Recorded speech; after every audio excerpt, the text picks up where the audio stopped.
दोस्तों, हनुमान जी के बारे में तो आप सभी जानते हैं। हनुमान जी को राम भक्त कहा जाता है। हनुमान जी को चिरंजीवी भी कहा गया है और चिरंजीवी का सही मतलब है कि वो हमेशा इस धरती पर विराजमान रहेंगे और हर किसी के कष्टों को वो पल भर में ही दूर कर देंगे। दुनिया भर में हनुमान जी के लाखों भक्त हैं और हनुमान जी अपने भक्तों का हमेशा ही कल्याण जरूर करते हैं। उनकी कृपा हमेशा अपने भक्तों पर जरूर बनी रहती है। जैसे कि आप सभी जानते होंगे कि हनुमान जी बहुत ही शांत स्वभाव के होते हैं और अगर आप किसी भी हनुमान भक्त से बात करेंगे तो वो हमेशा ही यही कहेंगे कि बाबा की कृपा से वो हमेशा अपने भक्तों के कष्टों को हरते रहते हैं। दोस्तों, ये कहानी तब की है जब प्रभु के एक सच्चे भक्त को विज्ञान के किसी महारथी ने चुनौती दे डाली और किस प्रकार हनुमान जी ने अपने भक्त की रक्षा की, चलिए जानते हैं। दोस्तों, बात तब की है जब हनुमान जी के बहुत ही सच्चे भक्त व्यास जी, जो कि एक साधु थे, अपनी दिनचर्या में हनुमान जी का नाम लेकर हनुमान कथा की शुरुआत किया करते थे। साधु महाराज हमेशा व्यास पीठ में बैठकर रामायण कथा सुनाया करते थे और रामायण कथा सुनाने से पहले साधु महाराज का एक नियम था। वो कहते थे कि आइए हनुमान जी विराजिए और उसके बाद ही अपनी कथा की वह शुरुआत करते थे।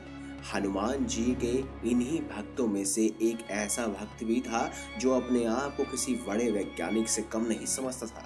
जब कई बार साधु महाराज से ये बातें सुनी तो उसे लगा कि ये साधु महाराज ऐसे ही कहते हैं, क्या सचमुच हनुमान जी आते होंगे?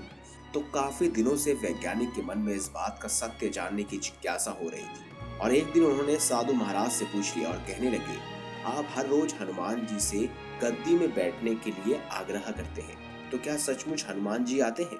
उसके बाद साधु जी ने कहा, हाँ हनुमान जी जरूर आते हैं। राम का नाम जहां भी रहेगा वहां हनुमान जी का वास जरूर रहेगा।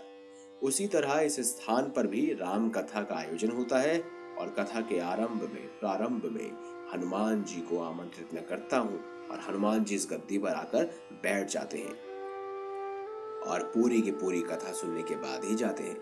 वैज्ञानिक बोला, तो साबित कीजिए, ऐसी बात मैं कैसे मान लूं? यदि हनुमान जी यहाँ आते हैं तो आपको सबूत देना होगा। हम कैसे मान लें कि हनुमान जी यहाँ आते हैं? उसके बाद साधु ने कहा कि आस्था और विश्वास को सबूत के तौर पर नहीं तोड़ा जा सकता।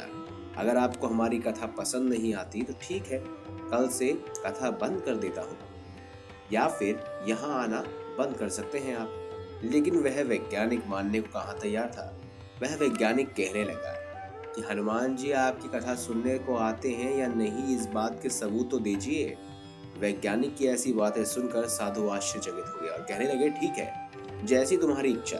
अगर आपको सबूत ही चाहिए तो आपको सबूत भी मिलेगा। उन्होंने वैज्ञानिक को अगले दिन का समय दिया और कहा कि कल हनुमान जी आपको सबूत दे देंगे।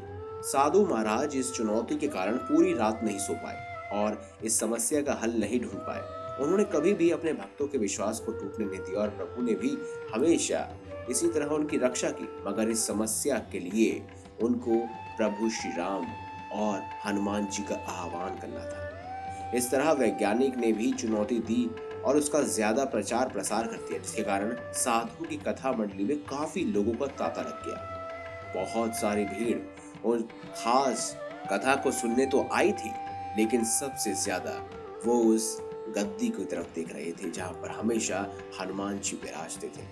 अगले दिन चुनौती शुरू होने वाली थी और आज भी साधु महाराज ने हर रोज की तरह हनुमान जी को याद कर उस पवित्र गद्दी में बैठने को कहा।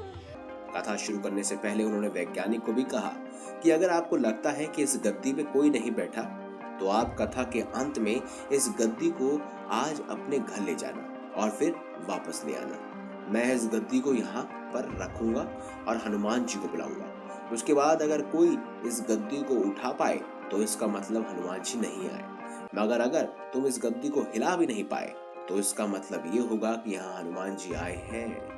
वैज्ञानिक इस बात के लिए तैयार हो गया। वैज्ञानिक की बात सुन साधु ने कहा कि यदि हनुमान जी आए तो उस वैज्ञानिक के पास चपड़ासी की नौकरी करने लगेंगे। दोस्तों, ये चुनौती नहीं थी, बल्कि ये एक पवित्र और सच्चे भक्त की परीक्षा थी, जिसका बोध उस भक्त को हो चुका था।